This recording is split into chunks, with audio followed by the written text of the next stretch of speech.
Back, everyone. Hope you had another great coffee break.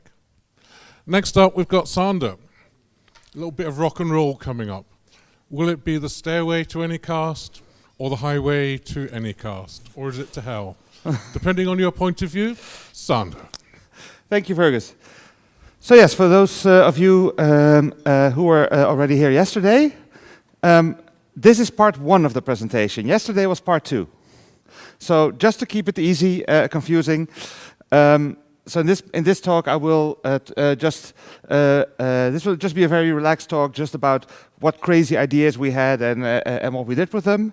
And then if you want to see some results, then please look up the EuroAX slides of the presentation I did yesterday. But this is the story about how we did our crazy little project.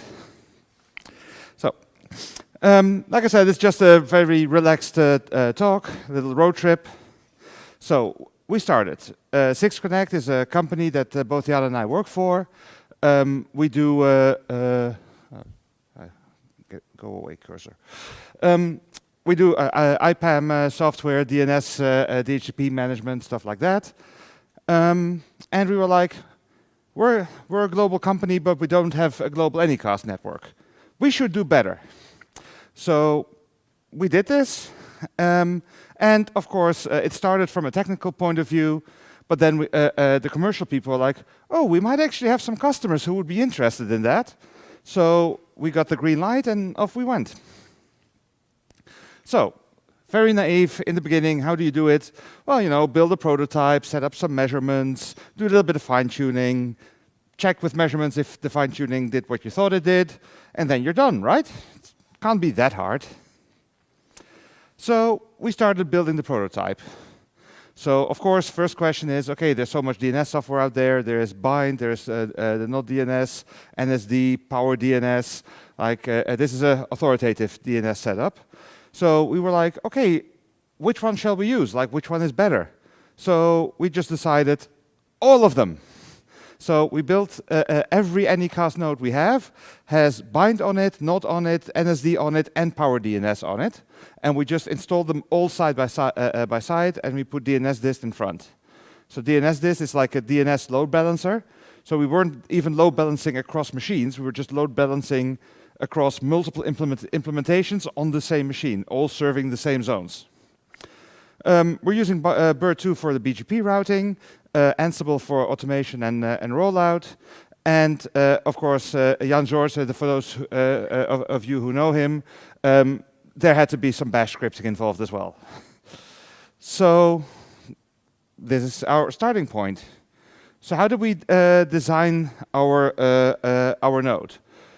Well, like I said, in the top cursor. How does this work? No.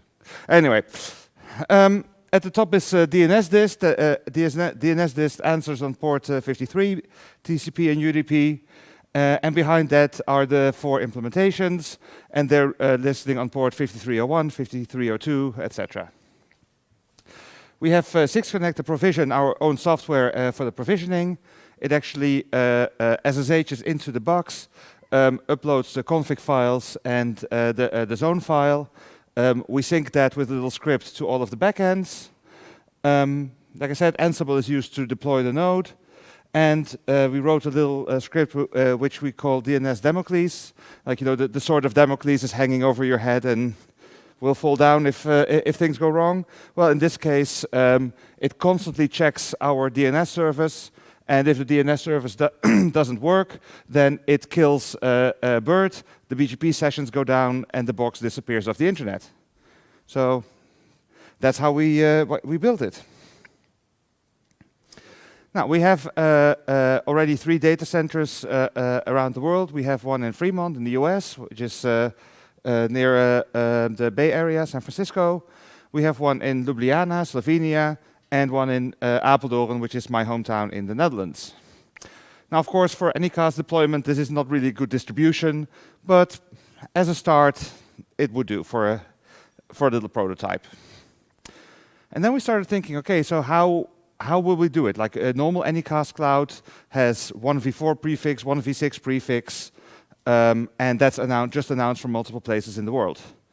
But of course, we were experimenting. We were like, but that means if there's maintenance in one node, the traffic will immediately start shifting around the globe. So we're like, you know what? We're going to deploy 3 nodes in every location, and every node is getting its own v4 prefix and its own v6 prefix. And that way, we can actually do failovers between nodes. So even if we do maintenance, the traffic globally won't even shift. The AS number we considered what we would use. There are different choices there. You can say, okay, I announce everything from one AS number. Or you can use a different AS number for each location. The advantage with using a single AS number is that you keep the policy simple. You just tell everybody, this is my AS, and you don't have to give different ASs for different locations. The downside is that it's slightly harder in routing tables to see where your route is coming from. You see the prefix, you see the AS number, but that doesn't tell you which instance it is. But in the end, we decided to keep it simple, just go with a single AS number, and we can just use BGP communities to tag them, which is not as visible, but good enough. So how do we build it? Well, like I said, we have 3 Anycast nodes.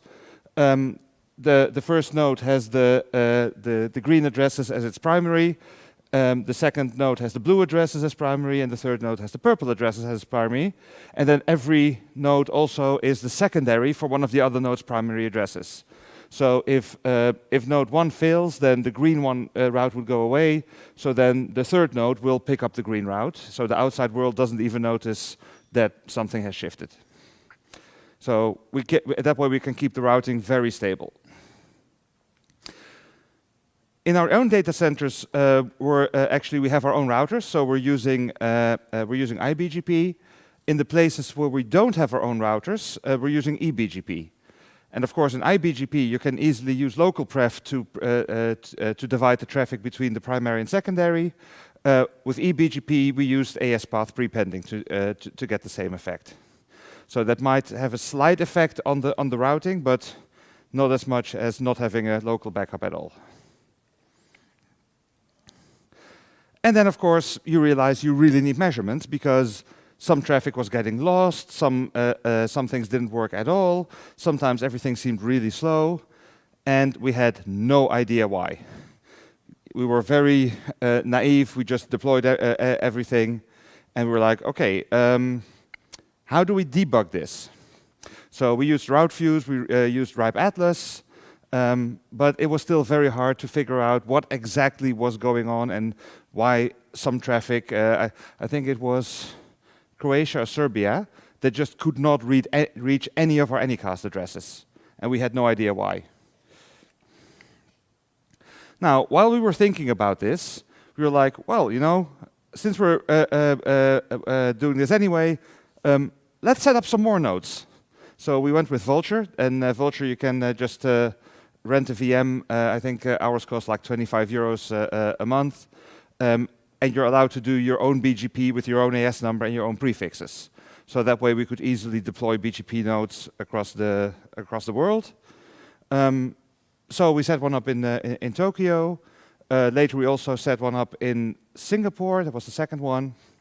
And of course, eat your own dog food. We moved our own labs domain to our Anycast cloud, so we had something to play with.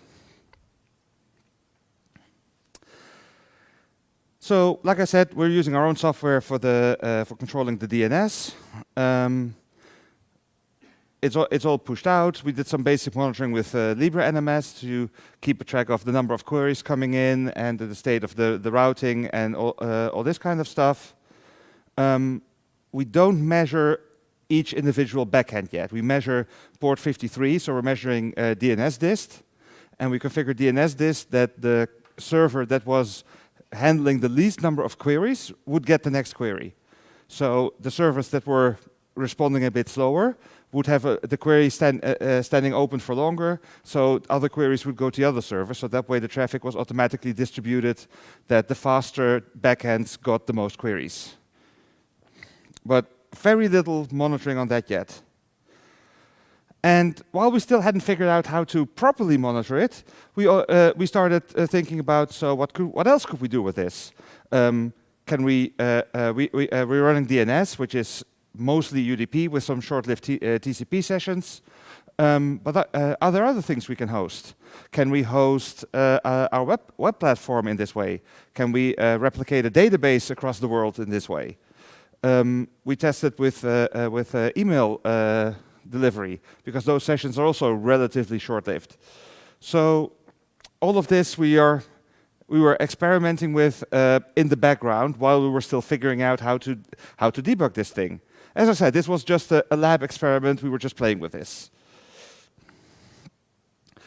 Then we also realized that we had like maybe some things like if we want a distributed database, if we have 10 Anycast locations, 10 replicas would be maybe a bit much. So maybe we could use some caching, or maybe we can do some redirection.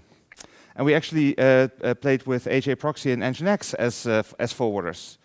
So we could actually use an Anycast address for HTTP sessions, and then let the Anycast nodes be front-end proxies for the real servers. So we did all kinds of experiments, and I must say this worked pretty well. Like, I wouldn't do really long running TCP sessions because obviously routing shifts all the time. But for a session like a simple web request or a mail delivery, this actually works pretty well. Did I already put? Oh yeah, this one. So of course, one of the things we run into is that our Anycast service, you want Tls certificates. And using Let's Encrypt is a little bit more complex because you request a certificate for a host name. This host name points to an Anycast address, which means that Let's Encrypt will send the verification to one of the Anycast servers. So if you're trying to request a certificate on one server, but Let's Encrypt tries to verify it on another server, they're going to refuse your certificate. So we tried several things. One thing I tried was setting it up in such a way that the servers started sending redirects to each other. So if the server didn't have the ACME response itself, it would redirect to the next server, which would redirect to the next server, just going around the circle until the point where it reached the server where the actual verification was supposed to be. Not very ideal, because you keep spinning in a circle if something goes wrong. But you can make it work. The other one is that you can actually just forward to a central server. So you request all your certificates on the central server. All the verification requests come there. And then from there you use SSH, SCP, Ansible, whatever, to push out a certificate to all the front-end nodes. I tested it. I haven't built the automation around it yet. So these were things that we were playing with. But we were still having the dilemma, like what's going wrong? Because we knew there were some things that weren't working as they should. And you see latency that's really long, so you're like, okay, this latency is so long, it must be going to the wrong part of the world.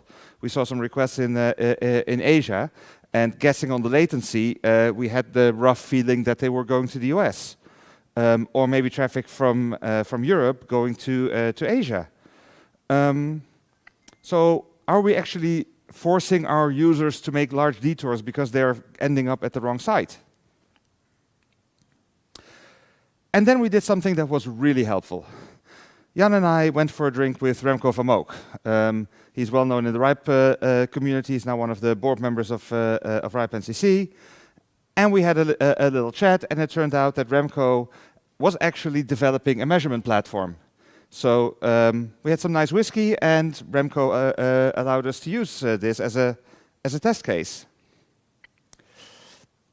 So the results of those measurements were in my presentation yesterday.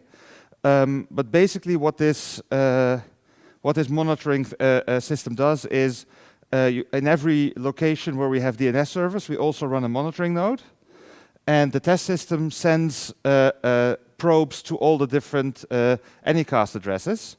So the system knows which probes it sent out, And it also knows at which data center that probe ended up. And it also knows that if it triggered a probe, but it didn't receive it, that something was black holing.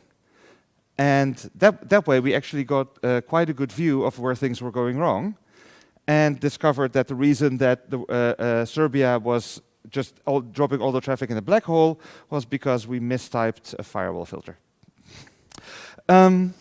As you do. So yeah, we want to see where which prefixes are visible in the world. Where's the traffic ending up? Is this optimal? Because you don't want to go through every test. You actually want to be able to filter, like, okay, which customer is using a node that is much further away than its closest node, geographically. What is the latency distribution? And we found a couple of interesting things. For example, we found that one large network around New York in the US, the northern part of the network was sending their traffic to a location in the US. The middle part sent it to Slovenia, and the southern part sent it to the Netherlands. And this was one AS number, one network, with apparently 3 different routing policies. And they were actually geographically nicely banded, like with very straight lines. So no idea what they were doing internally, but suddenly we could see these things, and that was really, really helpful. So at that point, we got this map, and this is basically a latency map. So everywhere where it's green, the latency is nice and low. Everywhere where it's red, the latency is unacceptably high. So after we took this measurement, we actually deployed a node in Sydney in Australia. We deployed a node in Singapore. We deployed a node in Brazil, Sao Paulo. So now we're actually getting quite a green map. So this one is still based on when we had 4 nodes. Fremont, which is west of US, Netherlands, Slovenia, and Japan. And obviously you see that we are being very discriminating, because we're only paying attention to the northern hemisphere. So everything in the southern hemisphere was red. So that's where we focused our second attempt. And the only part that is still very red now is Africa, but we are already deploying a node in, I think it's Johannesburg, but getting that server there was a bit of a hassle. So Vulture didn't have anyone there, so we're now deploying a server to Johannesburg, and it should be like installed like on Friday or next Monday or something. So hopefully by that time we will actually be able to give a decent latency all around the world. And yep, that was my last slide. So this was our little road trip on all the thoughts we had and all the ideas we had and how we played with them. And this is where we ended. So it's just the beginning. We're having many more ideas. Thank you, Sander. Any questions for Sander? I would expect somebody I'd be asked like, "What the hell were you smoking?" But it's the Netherlands. We don't care. Yeah, that must be it. Thank you. Okay, thank you, Sander. Next.